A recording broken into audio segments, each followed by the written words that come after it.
Hola, hola, buenas noches. Bienvenidos al programa. Yo soy Jaime Bailey. Hoy es viernes, julio 9, 2021. Estamos saliendo en directo desde Miami para todo el mundo.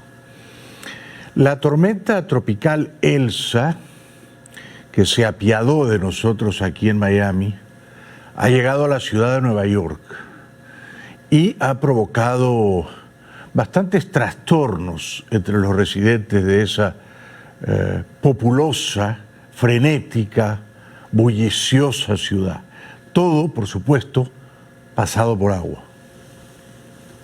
The remnants of Tropical Storm Elsa moved up the Northeast Friday after severe weather and flooding hit the tri-state region of New York, New Jersey, and Connecticut the day before. And look where the pump is at, so you know how high that was. Video showed flooding in New York City subway stations as heavy storms made their way across the city. Over in Yonkers, New York, cars were partially submerged as people were seen walking through knee-deep water. En el barrio alto de Manhattan, la gente luchaba para no hundirse en el agua en las estaciones de metro anegadas. With the water rising and nowhere for it to go, this was the station at 157th and Broadway, inundated. People in waist-high water using trash bags, anything they could to get through it. This woman almost fell in. Listen to that, Nagel Avenue in Washington Heights. This is a storefront. In Upper Manhattan, it was hard to walk. The rushing water, too much for this chair. At 42nd Street. El tráfico vehicular en la ciudad de Nueva York, que de ordinario ya es una pesadilla, se vio bastante complicado debido a la tormenta. New York City was a mess everywhere. Look at the Major Deegan. Cars immersed, traffic at a standstill. Harlem River Drive, both directions.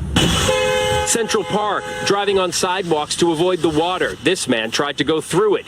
Too much for his car. Smoking. Then it stopped.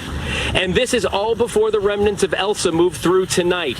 Back at 157th Street, Rob King had a tough commute, but he doesn't blame the MTA. What are you going to do? It's big rain.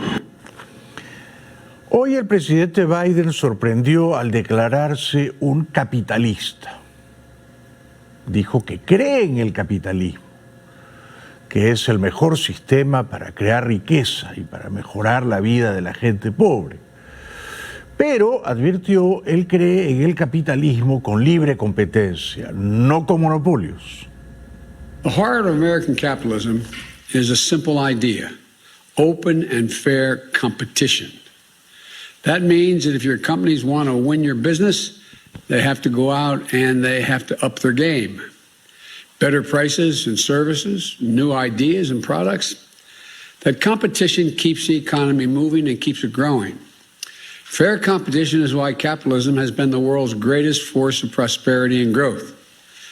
By the same token, competitive economy means companies must do everything they do to compete for workers, offering higher wages, more flexible hours, better benefits. Este último tramo de su afirmación era Biden compitiendo consigo mismo, o sea, Biden compitiendo con su edad, ¿no? Y con la comprensible fragilidad de su memoria. El problema es que todos queremos libre competencia, pero la competencia no la puede dictar el gobierno. La competencia tiene que provenir del propio mercado, la mano invisible del mercado. Biden entonces se propone, y esto no lo dice, en nombre del capitalismo y de la libre competencia, regular el mercado. Es decir, intervenir en aquellas grandes corporaciones que tienen una posición dominante o monopólica en ciertos sectores de la economía. Por ejemplo, algunas corporaciones tecnológicas. ¿Quién puede hacerle competencia a Amazon? Nadie está prohibido de competirle, pero ¿quién puede? But what we've seen over the past few decades is less competition and more concentration that holds our economy back. We see it in big agriculture, in big tech, in big pharma. The list goes on. Rather than competing for consumers, they are consuming their competitors. Rather than competing for workers, they're finding ways to gain the upper hand on labor. And too often, the government has actually made it harder for new companies to break in and compete. Insisto, no es el gobierno el que tiene que estimular competidores, es el propio mercado, ¿no? Bueno, luego el presidente Biden tuvo otro tropiezo con su memoria, quería decir el nombre de uno de sus secretarios, de sus ministros, no alcanzó a recordar el nombre, ¿no? Solo dijo Javier, pero no alcanzó a recordar el nombre completo, el apellido, que era Herrera. De todas maneras, sorteó el escollo con gracia, ¿no? Y nadie podría ensañarse con Biden porque algún nombre se le escapa de la memoria. Tiene 78 años. Javier, Mr. Secretary, you can come up too. I've been watching on television. You've been really good. Gina Raimondo. Cuando ya se iba, le gritaron 2 o 3 preguntas. Ahí es cuando Biden está más vulnerable, ¿no? Preguntaron si había hablado por teléfono con Putin respecto de los últimos ciberataques, de los piratas que intervienen cibernéticamente ciertas compañías, bloquean su funcionamiento, penetran en sus cuentas bancarias, roban sus secretos más valiosos y a cambio de todo ello piden un jugoso botín en bitcoins. Esto viene de Rusia. Ahora, la pregunta es si viene de Rusia con el padrinazgo de Putin o a espaldas de Putin. En Rusia no cae una hoja sin que lo ordene Putin. Entonces, esa era la pregunta a Biden, y él no quiso, creo, avinagrar su relación ya mala con Putin y dijo que no había evidencias de que el autócrata ruso estuviera detrás de estos actos de piratería cibernética. How did President Putin respond to your call today, sir? Well, I made it very clear to him that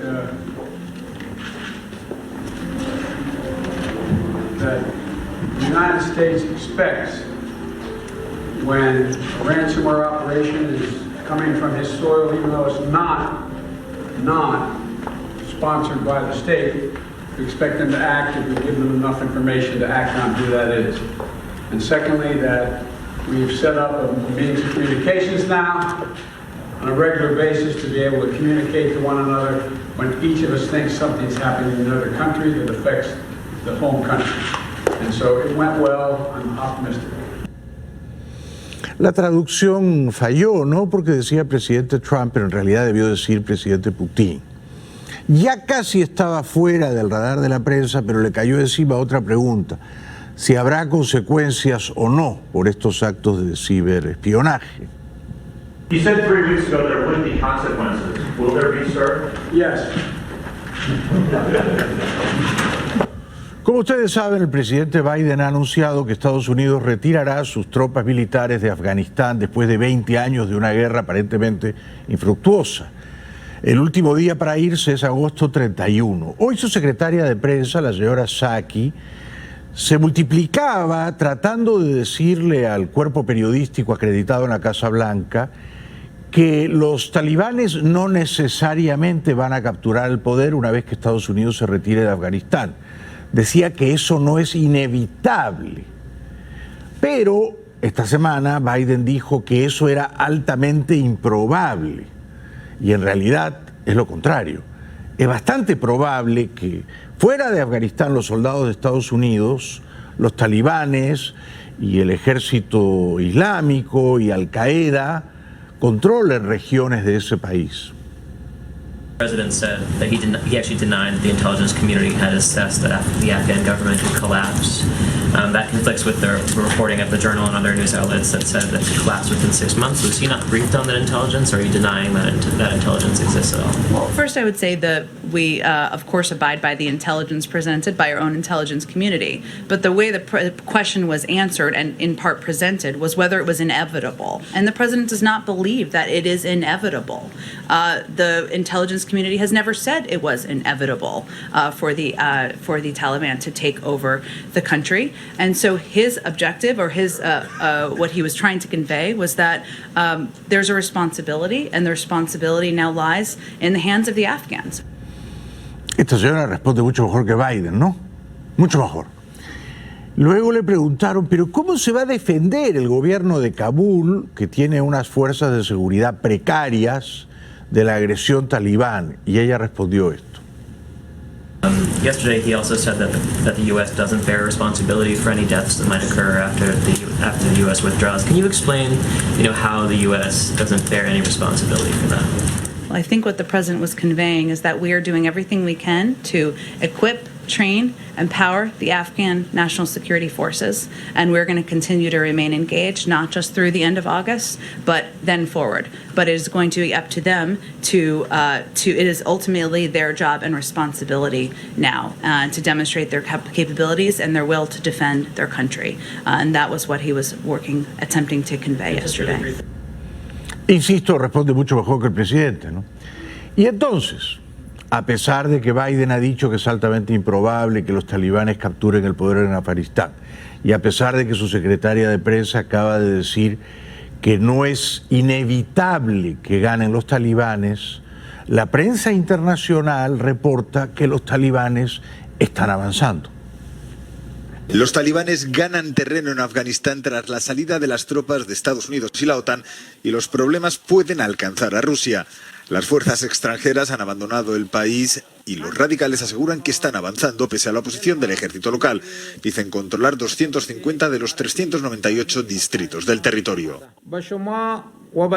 Está claro para ustedes y para todo el mundo que ahora mismo el Emirato Islámico tiene el control del 85% del territorio de Afganistán. No estamos por la labor de tomar el poder. Queremos que todos los afganos desempeñen su papel en el gobierno con nosotros según sus capacidades y conocimientos. Estos individuos, fanáticos religiosos, pero no fanáticos del champú, por supuesto, constituyen un peligro para el mundo libre. Usted dirá, ¿por qué? Bueno, porque si capturan el poder, no solo se van a matar entre ellos, los talibanes, el ejército islámico, Al-Qaeda, pero van a convertir a Afganistán en un gigantesco campo de entrenamiento para atentados terroristas en el mundo libre, ¿no? Por eso es que es preocupante, y hasta el propio Putin, dice el informe, está preocupado. Estas aseveraciones no han podido ser confirmadas por el gobierno. De ser ciertas, el avance se estaría produciendo en el norte del país, desde la frontera en el oeste con Irán hasta la línea divisoria con China. Rusia podría sufrir por el éxodo hacia exrepúblicas soviéticas. Moscú además ha denunciado la concentración de miembros del grupo Estado Islámico en el norte de Afganistán. Mientras esto ocurra en territorio de Afganistán, no tomaremos ninguna medida salvo repetir nuestros llamamientos insistentes a iniciar cuanto antes el proceso político apoyado por todos los afganos. Una pausa, será breve, y al volver, el Nobel de Literatura, Mario Vargas Llosa, ilustre escritor, dijo hoy en Madrid, esto es muy importante, que hay pruebas inequívocas de que se ha hecho un fraude en los pueblos más pobres del Perú contra Keiko Fujimori a favor del candidato de la extrema izquierda Pedro Castillo. Además, Vargas Llosa dijo que el gobierno interino de Lima, del presidente Sagasti, ha roto la neutralidad que debía preservar y apoya al señor Castillo. Regresamos.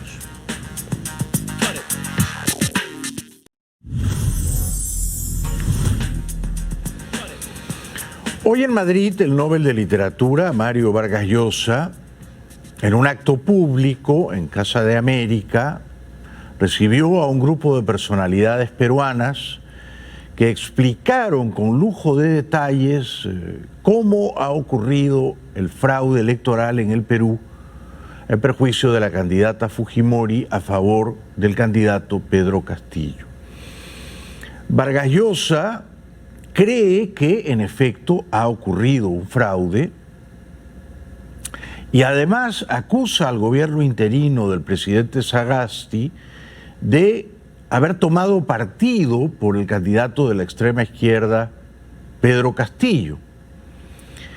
Sagasti podía haber pedido una auditoría internacional, como solicitaba la candidata Keiko Fujimori, pero eligió no hacerlo.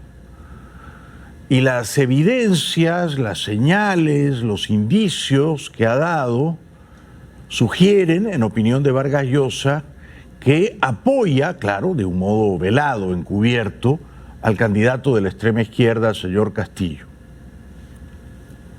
Muestra hasta qué punto la oposición al gobierno, porque claramente el gobierno ha tomado partido en estas elecciones por el candidato aparentemente humilde, de los sectores más desfavorecidos del país, una imagen que se ha repetido internacionalmente y que en cierta forma patrocina las informaciones que leen los ciudadanos prácticamente en todo el mundo. El presidente peruano Sagasti, que es un presidente que eligió el Congreso, ¿no? ¿Ha hecho lo correcto? Yo creo que no. ¿Pudo hacer algo mejor? Yo creo que sí. ¿Qué? Pedir la auditoría a la OEA.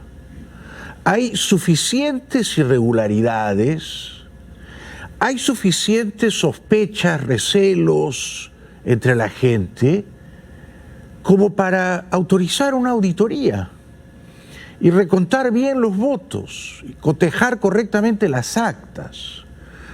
Al no pedir la auditoría, el presidente peruano Sagasti da la impresión de que está haciendo lo mismo que los 3 magistrados del jurado de elecciones. O sea, está tratando de esquivar la cuestión, de no llegar hasta las últimas consecuencias con una investigación prolija, exhaustiva, y de facilitar, mirando hacia otro lado, haciéndose el distraído, la proclamación del señor Castillo, cuando más del 60% de los peruanos considera que esa elección no ha sido limpia. Por eso yo creo que la auditoría convenía muchísimo y creo que Sagasti se equivocó al no pedirla. Pero además Sagasti, en mi opinión, se equivoca cuando recibe a unos deportistas en vísperas de partir a las Olimpiadas de Tokio y sin mencionarla le dice a la candidata Keiko Fujimori que es una mala perdedora. Bueno, si la señora Fujimori considera que le han hecho trampa en un número de mesas de centros de votación en pueblos pobres o paupérrimos del Perú, donde ella no tenía personeros y donde los personeros de Castillo habrían cambiado las cifras correctas de los votos, sustrayendo votos de la señora para endosárselos al señor Castillo y luego falsificando las firmas por si alguien descubriera que se hizo ese amaño. Entonces, no es que sea una mala perdedora, señor presidente Sagasti, es que ha perdido el partido y considera que hay un número de irregularidades, de vicios, de trampas, que justifican pedir un recuento, una auditoría. Pero al desestimar esa auditoría, Sagasti, el presidente interino del Perú, se ha puesto en opinión de Vargas Llosa, que es una opinión a tener en cuenta, por supuesto, ¿no? Porque además Vargas Llosa no ha sido nunca un defensor de la señora Fujimori. Se ha puesto del lado de Castillo, ¿no? Vargas Llosa también lamenta o deplora que la prensa internacional no esté demasiado interesada en recoger las evidencias del fraude. Sin embargo, es clarísimo que esta versión no es una versión exacta, que la versión exacta ustedes la acaban de oír, pero es una versión que desgraciadamente no llega a la prensa, a los grandes medios de comunicación, que de una manera perfectamente comprensible se han comprado a la figura de este maestro venido de los sectores más desfavorecidos y que de alguna manera representa al Perú pobre, al Perú marginal. Ya digo, la trampa o las trampas o las trampitas se han hecho en los pueblos muy pobres de la sierra y del sur de Perú, donde la señora Fujimori no tenía representación, no tenía vigilancia, no tenía personeros, porque nadie se atrevía a representarla por temor a que luego los matones de la izquierda tomaran represalias y dieran palizas a los personeros de la señora Fujimori. Por eso, en parte, no tenía personeros. Ya había un clima de intimidación y de violencia. Al no tener personeros, podría haberse festinado o fraguado ese fraude. Numerosas irregularidades.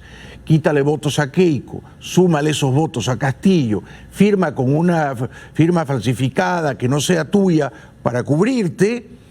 Y claro, uno no sabe si todas esas trampitas sumadas terminan robándole la elección a Keiko, que pierde por 44.000 votos. Y como subsiste esa duda, no solo en mí, pero en la mayoría de los peruanos, a juzgar por las encuestas, la mayoría de los peruanos considera que la elección no ha sido rigurosamente limpia. Entonces, para despejar esa duda, yo no digo convocar nuevas elecciones, pero sí pedir una auditoría a expertos internacionales que vayan una semana al Perú y que revisen los documentos de las elecciones. No se pide la auditoría, el jurado no la pide, el gobierno no la pide, y entonces la duda empieza a oler mal.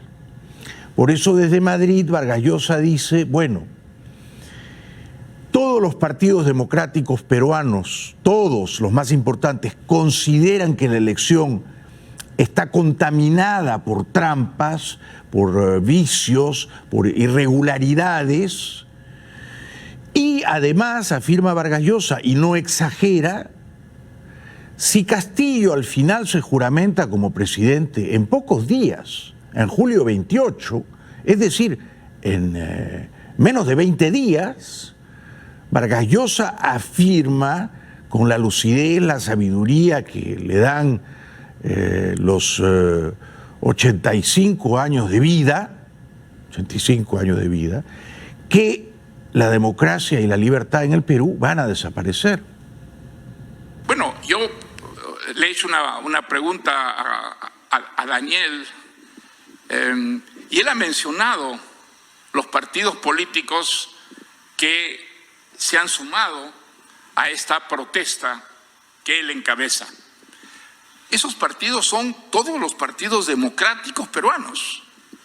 Prácticamente no hay excepciones.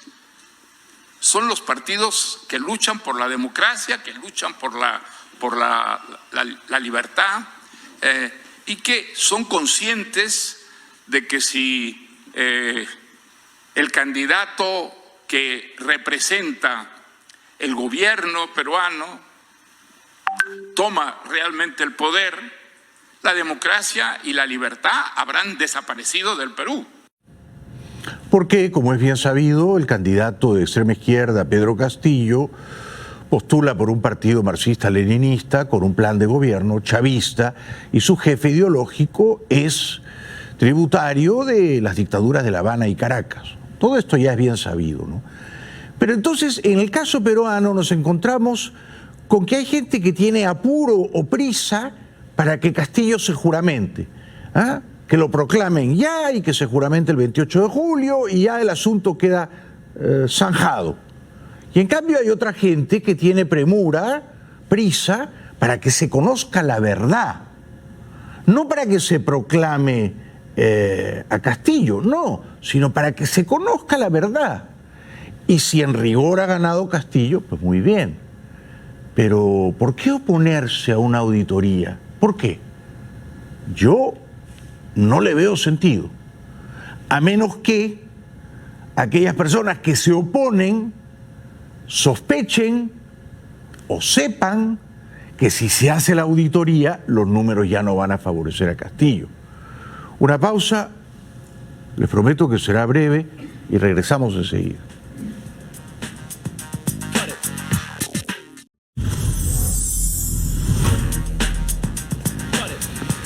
El próximo año habrá elecciones en Brasil y se da por descontado que habrá una batalla épica entre Bolsonaro desde la derecha y el pigmeo pendenciero de Lula, no es Lolo, no es Lalo tampoco, es Lula, nombre de cabaretera, ¿no? Lula da Silva desde la izquierda. Luis Ignacio Lula da Silva no ha anunciado aún si se presentará a las próximas elecciones presidenciales de Brasil, pero en una entrevista exclusiva para Euronews habla como si ya fuera candidato.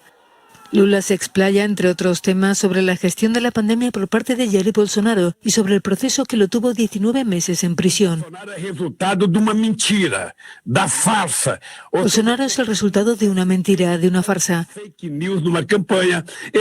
Nunca había habido tantas noticias falsas en una campaña. No participó en los debates. Mintió descaradamente. Incluso ahora cuenta 4 mentiras por día. Puede imaginarse cuántas contó durante el proceso electoral. Lula es Fidel Castro en miniatura, chiquito, edición de bolsillo, pero es igual de dañino. Lula es Chávez sin el petróleo. Con los comicios fijados para octubre de 2022 y ya destacando en las encuestas, el fundador del Partido de los Trabajadores explica lo que según él se juegan los brasileños. La polarización en Brasil es entre fascismo y democracia. Yo represento a la democracia porque soy de un partido democrático que tiene una historia de gobernanza muy democrática. Y Bolsonaro representa al fascismo. Esto es lo que está en juego. En Venezuela, donde hay, por supuesto, una satrapía bananera, habrá un remedo de elecciones en noviembre. Diosdado, este es otro que tiene un nombre francamente risible, ¿no? Porque le atribuyen falsamente, difamándolo a Dios, habérnoslo dado, ¿no? Y no nos lo dio Dios. No hay manera de que esta criatura, Cabello, sea un obsequio divino a los venezolanos, ¿no? Nos lo dio el diablo, Lucifer, no debería llamarse Diosdado, ¿no? Sino por el diablo dado, Cabello, insta a sus huestes, a sus acólitos, a sus turiferarios, a competir con espíritu chavista. Ayer el presidente lo decía, pues. Lo decía, los que vayan a esa contienda tienen que ir con el espíritu chavista, y el espíritu chavista es el de honestidad, el de lealtad, en homenaje a Aristóbulo Istúriz, hacer una campaña de esa alegre, con la alegría, con el amor y la lealtad de nuestro hermano Aristóbulo. Que cuando vamos a esta contienda, debemos salir fortalecidos. Claro, ¿cómo no? Muy fortalecidos. El espíritu chavista, explica Cabello, es la alegría, el amor. Entonces, ellos roban alegremente y roban con amor, amorosamente. Y siguen robando con alegría y con amor. Y salen fortalecidos. Bueno, por lo menos en sus cuentas bancarias están bastante más fortalecidos, ¿no? Luego, desafiando las matemáticas, este sujeto, Cabello, dice que después del 27 no viene el 28, sino viene el 8. Yo no sé cómo se entiende esto. Por ahí el pueblo dice, no, algunos que dicen, no, que tal manipuló el día de las, ¿cómo se llama? De las consultas, que aquí está el hizo. Compadre, eso es sencillo. Todo 27 tiene su 8. Si usted siente que lo manipularon porque lo estaban viendo, el 28 nadie lo va a ver. Perdón, el 8 nadie lo va a ver. Ya votar con las máquinas del CNE, tácata. Es decir, que incluso cuando habla hace fraude, ¿no? Porque al 27 no sigue el 28, sino el 8 y después el 28. Bueno, es la Venezuela de los chavistas, ¿no? Es la Venezuela de los chavistas. Todo pervertido y acanallado, todo reducido al nivel de una contienda de gángsters. Y por eso, en las calles de Caracas, la policía a veces se bate en retirada, porque hay grupos de ampones fuertemente armados y bien organizados, que son, supongo, desprendimientos del chavismo, ¿no? que ya es una organización criminal a todo trapo. Pero luego hay estos bolsones de pistoleros, de tiratiros, que hacen lo que les da la gana en Caracas, y a veces la policía trata de ponerles frenos sin mucho éxito.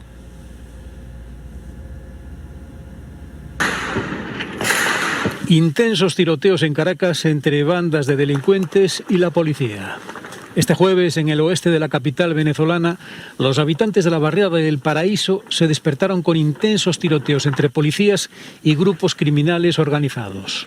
El jueves, los disparos llegaron al barrio oeste del Paraíso, muy cerca de los edificios residenciales. Nosotros aquí lo estamos pasando mal porque tú comprenderás que esto estamos nerviosos, normal. Avanza, campea a su antojo la banda de Coqui en Caracas. Es la zona cercana a la Cota 905, un enclave chabolista que es la principal zona de influencia de la llamada Banda de Coqui, un grupo armado que se ha enfrentado a la policía con armas de fuego en varias ocasiones este año. El gobierno del presidente Nicolás Maduro ha ofrecido recompensas de hasta $500,000 estadounidenses a quienes colaboren en la captura de los líderes de las mayores bandas criminales de Venezuela. Las mayores recompensas son para 3 líderes criminales, los más buscados: Carlos Ruiz Revete, Coqui, el Galvis y el Vampi. Este Coqui, el Galvis y el Vampi no son muy distintos de Cabello y de Maduro, ¿no? Sí, son colegas de oficio, son ampones todos, ¿no?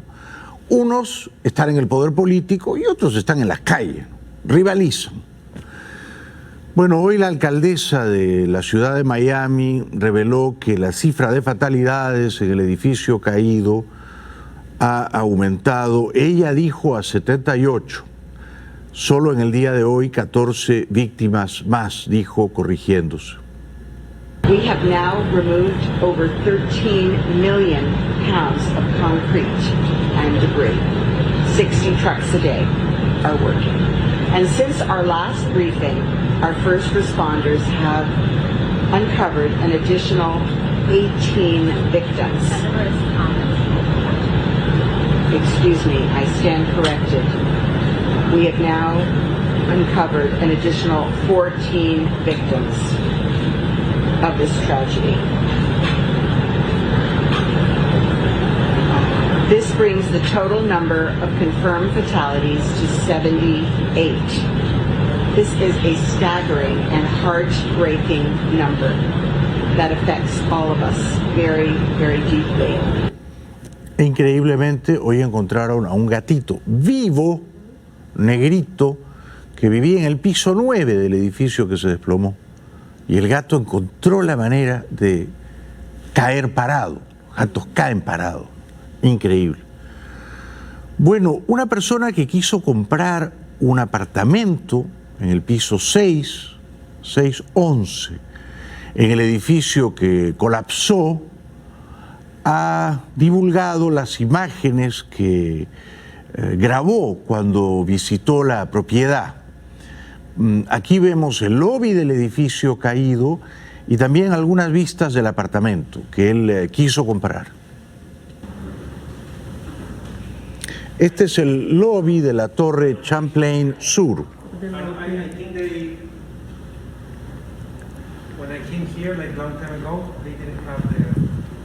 Un lobby bonito, ¿no? Acogedor. Y ya estas son vistas interiores del apartamento. Piso 6. Todo esto, por supuesto, ya no existe, ¿no? Tuvo suerte la persona que grabó esto en no comprarlo, ¿no? Porque ahora estaría probablemente sin vida. Y esas son las vistas a la playa, al mar, que bueno, eran muy bonitas por lo visto, ¿no? Otras vistas interiores del apartamento en el piso 6 de la Torre Caída.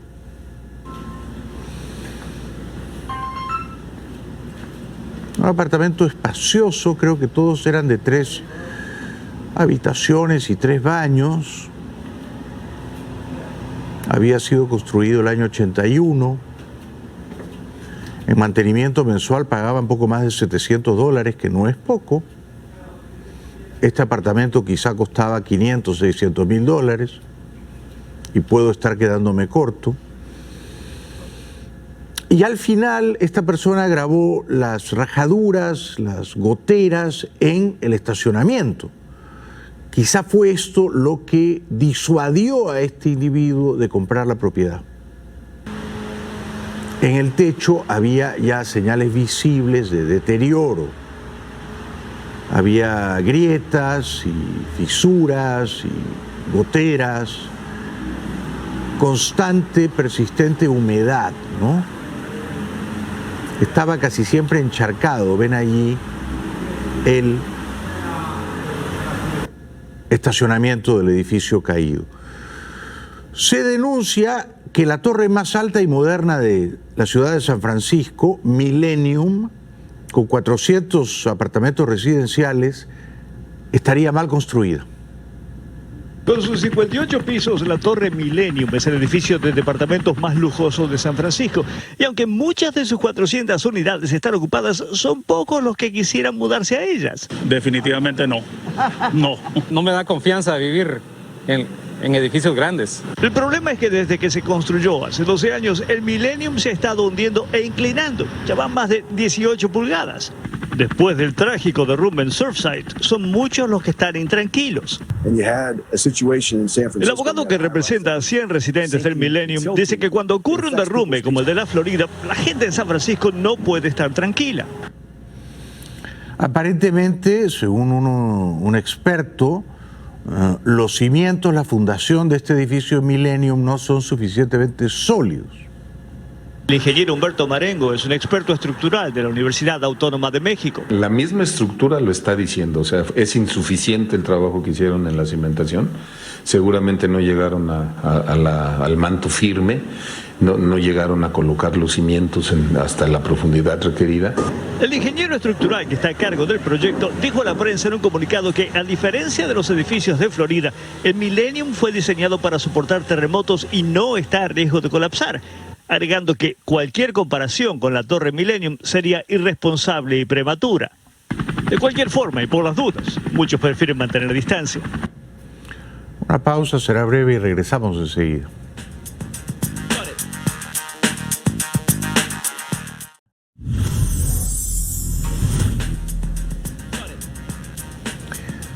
La hija de la primera dama nicaragüense, o sea, la hijastra del tirano Daniel Ortega, e hija de la esposa de Ortega, Rosario Murillo, Zoila América, que fue abusada sexualmente durante muchos años por el crápula de Daniel Ortega, ahora está en Costa Rica.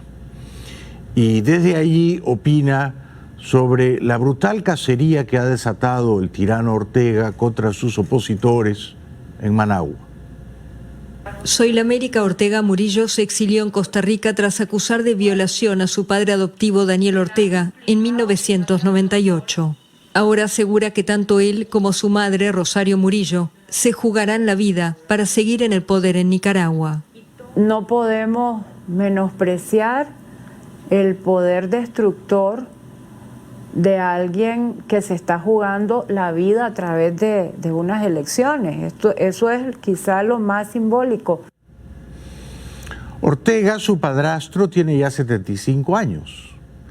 No va a entregar el poder por las buenas. Quiere morir en el poder, como Fidel Castro. Y lleva sumados 25 años siendo dictador de Nicaragua. Ortega, de 75 años, gobernó Nicaragua por primera vez de 1979 a 1990. Volvió al poder en 2007, donde se ha mantenido desde entonces. Y desde 2017, Murillo es su vicepresidenta. La comunidad internacional lo acusa de gobernar de manera autoritaria, tras la represión de manifestaciones contra su gobierno en 2018, y considera que está preparando el camino para postularse a un cuarto mandato consecutivo.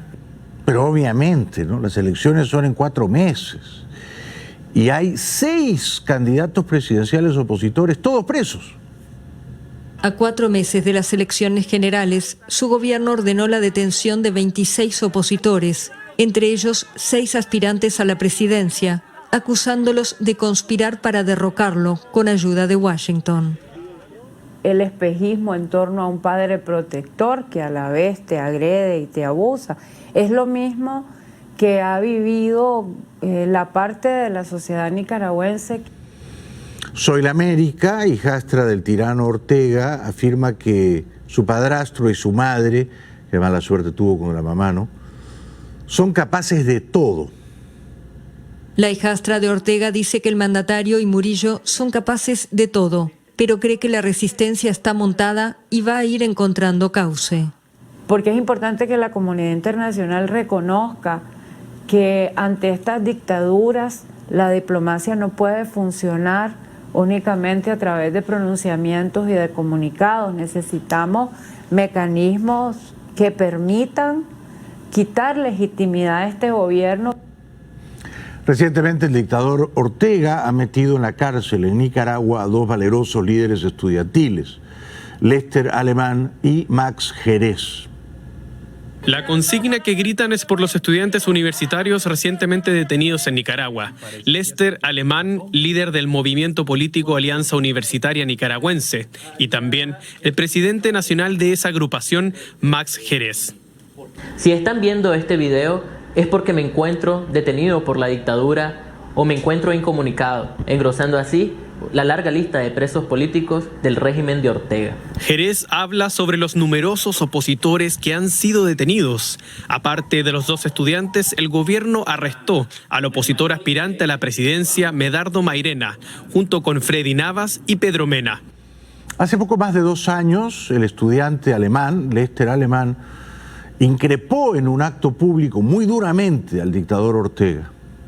Y ordene el cese al fuego inmediato. Estas imágenes son de 2018, cuando en medio de las protestas el estudiante Lester Alemán increpó directamente al presidente Daniel Ortega por reprimir las manifestaciones que ese año dejaron 328 muertos.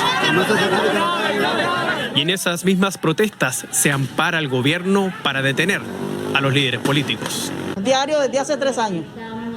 Esperaba que lo llegaran a capturar o que lo mataran. Pues nosotros, o sea, yo estoy preparada. Yo como madre igual.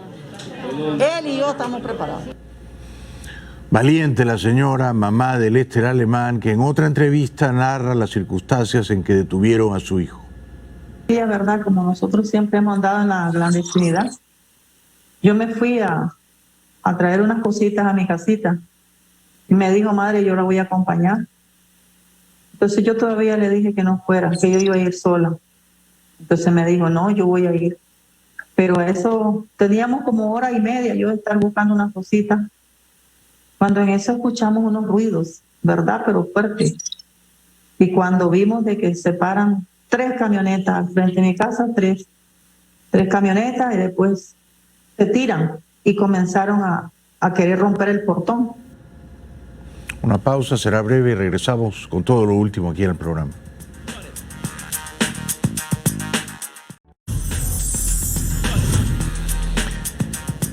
Es verano en Europa y por supuesto arde Andalucía. Los sevillanos no consiguen pegar ojo desde hace 2 días debido a las temperaturas extremas que registra la ciudad española. La Agencia Estatal de Meteorología ha anunciado que este fin de semana el calor continuará, con temperaturas que superarán los 40 grados centígrados en gran parte de España. Los ciudadanos prefieren mantenerse fuera de sus casas. Con la ventana abierta y si puedo echar el colchón al lado de la ventana para estar fresquito, al suelo, para estar fresquito. Esto es insoportable. Dice que este fin de semana vamos a llegar a 45 por lo menos. Qué acento genial, ¿no? El magnate británico Richard Branson se va este domingo al espacio. Mega-rich daredevil mogul Richard Branson is set to become the first of the 3 billionaire CEOs in the space tourism race to leave Earth's atmosphere on Sunday, when his Virgin Galactic passenger rocket is scheduled to launch him and 5 others to the final frontier. I've been looking forward to it for 17 years. Branson will join 2 pilots and 3 mission specialists aboard the VSS Unity for his company's first fully crewed test flight, which is expected to land 90 minutes after takeoff. Los 6 pasajeros, valientes, ¿no?, experimentarán 4 minutos de ingravidez. The Virgin Galactic carrier jet VMS Eve, named for Branson's mother, will lift the British billionaire founder and crew to an altitude of 50,000 feet before Unity is released and climbs even higher to roughly 55 miles above the New Mexico desert, where the crew will experience about 4 minutes of weightlessness before beginning a gliding descent back to Earth. The space plane will then land on a runway, as opposed to a space capsule that returns to Earth's surface by parachute. If successful, Sunday's test will give Branson bragging rights for edging out Jeff Bezos, who is scheduled to visit the edge of space aboard his Blue Origin rocket ship on July 20th with his brother in tow. O sea que Branson le va a ganar a Jeff Bezos por 8 días, 9 días. Entre tanto, la reina Isabel II tuvo el gesto simpaticísimo de visitar a los veteranos actores de un culebrón, de una telenovela en Londres.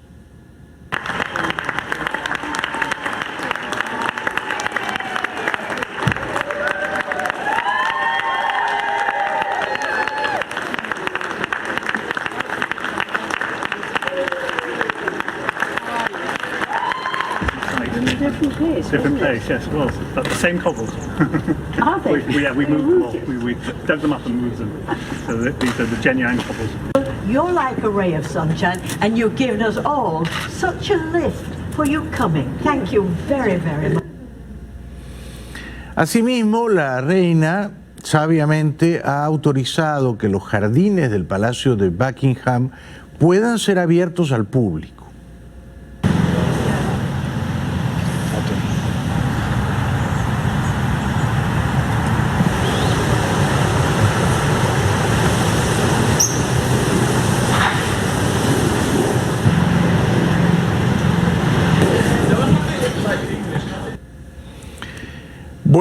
Bueno, eso fue todo por hoy. Espero que mañana la Argentina le gane a Brasil en la final de la Copa América. Y el domingo, sí, me gustaría que después de décadas sin obtener un solo campeonato, Inglaterra ganase la Eurocopa, pero me temo que Italia juega mejor. Buen fin de semana. Muchas gracias. Nos vemos el lunes.